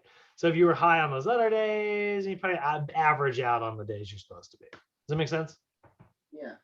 However, really quickly, guys, just so you're aware, on your nutrition exam, the number you guys need to have memorized is the 0.8 grams per kilogram. That's the number that's recommended for sedentary individuals, okay? So in order to be in a positive nitrogen balance as somebody who does not exercise, you don't exercise, you're not destroying things, but you do still need to make sure that you're not getting too little to where your body like diminishes. Because even like doing your taxes, walking to the bathroom, picking up your kids from school, right? All that normal adult stuff, going to your job, you're still going to destroy some proteins, like walking around and stuff. So about 0.8 per kilogram. That number right there, get that memorized, everybody. Okay. So the factors that affect everything, it's your body weight, total energy intake, right? And your training intensity. Whether or not you're trying to lose weight, if you have low carbohydrates, you're going to need to eat more protein because, you know, you got to get those carbs from somewhere, and maybe you'll get them from your proteins. Problem with that is it does leave extra nitrogen in your blood, and then your kidneys have to filter that out. That was the one thing, actually. I got a small minor red flag when I did my blood work. They were like, everything looks great. Cholesterol's right where we want it. Testosterone levels right where we want it. This, that, everything is really good. The one thing, your enzyme levels in your liver and kidneys are borderline getting on the high level. And I was like, what does that mean? And they're like, well, it means that chances are you have a really high protein diet. So there's extra nitrogen left over in your blood. That's not what they said, but I was like, oh, so there's extra nitrogen in my blood. And they were like, yes, you know, like, and that's what that means. Like, there's a little bit extra kind of floating around, so it has to be processed because the amino acids were getting turned into carbs, but the nitrogen's left over. So it's got to go somewhere. And the way it goes, liver to kidneys to bladder to toilet, you know? So, you know, just watch out for that. So animal proteins, like I said, just things that are going to affect your protein consumption. Animal proteins, they have all the amino acids. If you're a vegetarian, I might even say, hey, maybe you need more protein than the average person because your sources are coming from plant sources. Maybe. Doesn't mean that they necessarily need to, though. And again, there's a range here, right? So for me, it wasn't just 79.54 times 2. It was 79 times 1.2 up to 2. The minimum I need is about 95. So if I'm in a range from there to there, I'm still going to be building muscle.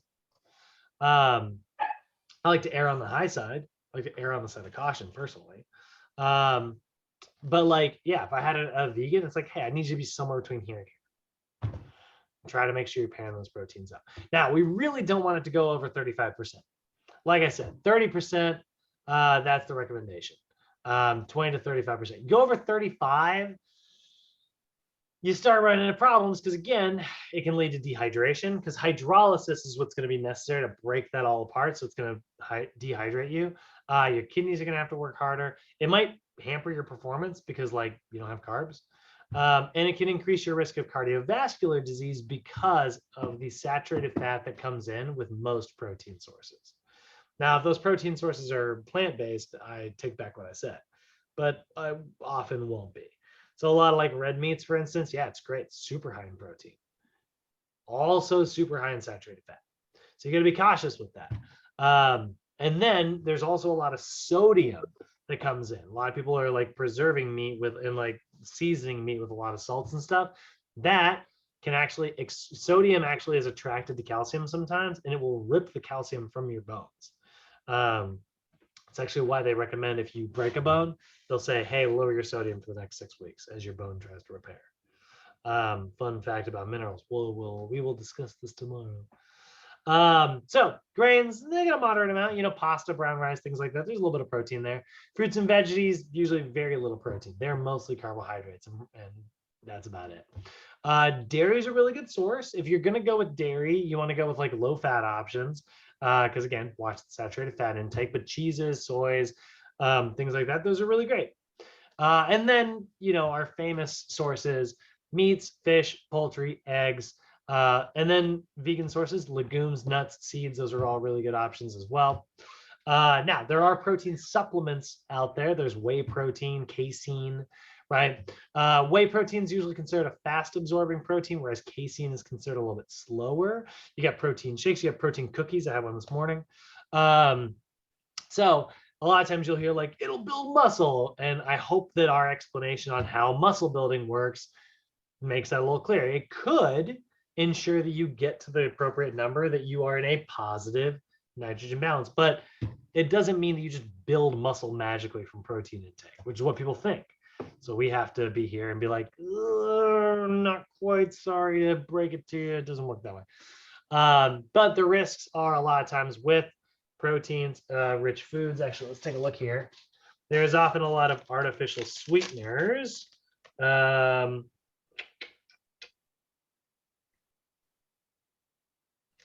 This one, not so much. This one has sugar alcohols in it, which I'm happy about. It did not taste great, but it actually didn't have, this one did not have a ton of artificial sweeteners in it, but a lot of them often do. So watch out for sucralose, which is not actually a real sugar. That's artificial. We'll talk about why those are bad tomorrow. But it can have a lot of chemicals, a lot of additives. I love chemicals. I just don't like the ones that my body can't process. Carbohydrates are a chemical. Proteins are a chemical. Love chemicals, you know, but the ones that my body can't use, those are harmful sometimes. Make sure that you have adequate protein consumption to ensure that you don't lose muscle mass. And then amino acids prior to training, could that help? Maybe. You want to take some BCAAs? Theoretically, it could help. If you have enough protein in your diet, though, you're probably fine. You don't need to spend that money if you don't need to. But if you like it and you love it, who's stopping you? You know, it's great. So about 1 to 4 hours prior to training, make sure you get a little bit of protein consumed, about 2 to 4 ounces, like a small chicken breast. Deck of cards. That's about how much you want. Balance your protein and your carb intake because we need enough protein in there to make sure that we're not breaking down while we're training. But we do need those carbohydrates to make sure we have enough energy to train hard enough to trigger muscle growth. So generally after exercise, you want about 6 to 20 grams. Again, me personally, I like to go about 30 grams. Is it going to hurt me? Probably not. I got that little like window, right? But at least, you know, 15 grams of high quality protein. If you're getting 6 grams from like something low quality, just like something that's mostly fat and got a little bit of protein present, it's probably not going to do you much good. Instead, this is one of the reasons why we like whey protein so much. Like a whey protein shake's got about 24 grams in it per scoop. Boom, instantly into your blood. Now, if it's like 50 grams, you'll hear people say, well, you can't process that much protein. You actually probably can, especially if it's whey, it's going straight into your blood. But does it do you any good? Well, now we're debating. Hasn't been shown to be better. So protein, super essential part of a diet for any trained or untrained individual. They're big, long chains of amino acids. Like I said, you need all 20 of them to make a new protein. The big thing we're paying attention to is your protein intake in terms of grams. We want it to be greater than the amount of protein that you're likely damaging each day.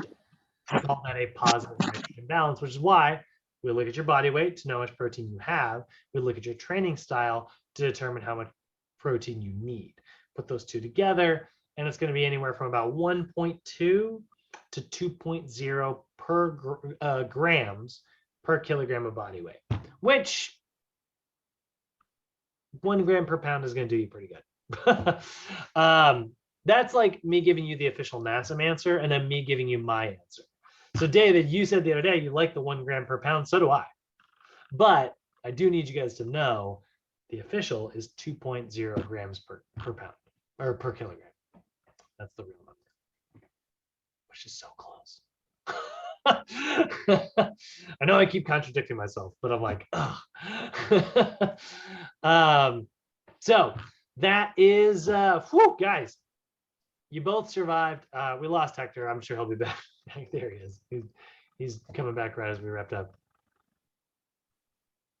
Wait for it. Hector, you didn't miss a thing. You just missed the summary. Awesome. So we just wrapped up 88 slides today, guys. That's the most I think anybody in this call has ever seen on one of our calls. So congratulations. Nobody fell asleep, hopefully. Do you guys have any questions? Not much. So pretty much just like hold on, let me actually take a quick look at my notes. Make sure I didn't get anything confused. Don't forget to add in that that protein recommendation that I gave you. I changed that. Right. That it's two instead of 1. 2, well, no. It's not 2 per pound. 2 per kilogram, no? 2 per kilogram, which Yeah. translates to about Hold on a second. How do I do that? 1 divided by 2.2. It's 0.54. So so that's 0.45.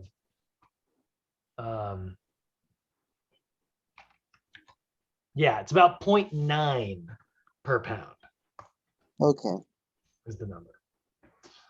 If you want to keep it in pounds. But the number you'll be tested on, guys, it is kilograms, which is a bummer, I know, because none of us use kilograms. Unless somebody in here is from another country. Then you'll be like, yeah, I know kilograms. You Americans are silly. You know? And I'd be like, yeah, you're right. Like, I'm so upset. Oh man, I'm so bad at math. It's the worst. It's the worst I have to convert. But yeah, that's about it, guys. 2.9 per pound or 2 per kilogram. Okay. Any other questions?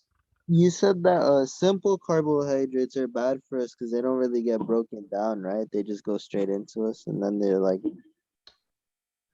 Yes, that's an interesting way to phrase it. They don't have to be broken down. Right. They do get broken down, but through like chemical processing before it enters our body. You know, like a company will break it down so that it's absorbed easier, and it's already so broken down that bacteria is not interested in it. That's also that's the other reason why we have like white rice, by the way, guys. It lasts way longer. That's why we have processed foods. Processed foods, they taste a little better, and then they also like last way longer. That's why you see a McDonald's French fry 10 years later, and it's like, that looks the same. Because bacteria is going, I don't want to eat that, you know, and we're like, I'll eat it. But yeah, that you're right, David. You don't have to break them down. So it just goes straight into your bloodstream. It spikes your blood sugar. That's why it's bad. Yeah. Okay. No, I don't really have any questions. Probably just gonna look back at my notes and study a little bit. Just like read it. Read it all. Cool. All right, fellas. Well, let's kill the recording.